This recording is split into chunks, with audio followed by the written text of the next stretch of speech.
kõigepealt positiivne on loomulikult see, et meie eeldatav eluiga kasvab. Samas ei ole ka saladus see, et viimase paari aasta jooksul tervena elatud eluiga on pisut vähenenud.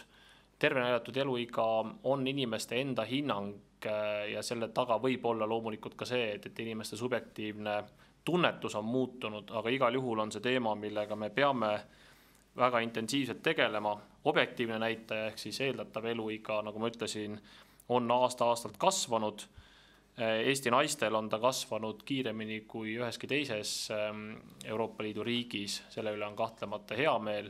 Eesti meeste eeldatav eluiga on jätkuvalt murekohaks, aga ka siin on mõned positiivsed märgid, mis näitavad, et ka need numbrid hakkavad meil paranema. Eriti ma rõhutaksin vigastussuremust, mis me teame, et on suureks probleemiks meil olnud ja need on positiivse trendiga.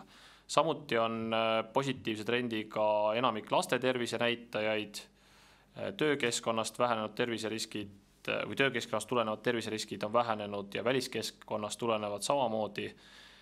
Üks aspekt, mida tervise näitajad arvesse võtavad ja mis tervise näitajaid kindlasti mõjutab, on üldine sotsiaalne sidusus ja sotsiaalse kihistumise näitajad. Ka need on pigem paranenud, laste vaesusrisk on vähenenud ja me väga loodame, et eelmisel aastal vastu võetud vajaduspõhise lastetoetuse süsteem vähendab veel ja tuntavalt vähendab vaesusriskis olevate laste arvu. Nii et need on samuti teemad, mida me jätkuvalt edasi kavatseme käsitleda ka rahvastiku tervise arengukava kontekstis. Ja loomulikult hästi positiivselt mõjutab kõikvõimalikke sotsiaalse sidususe näitajaid see, kui inimestel on töö. Ja me teame, et mullu tööpuudus märgatavalt vähenes ja hea on öelda, et juba ka sel aastal on veel märgatavalt tööpuudus vähenenud, nii et igal juhul töö on kõige kindlam tagatis selleks, et inimeste heaolu oleks tagatud.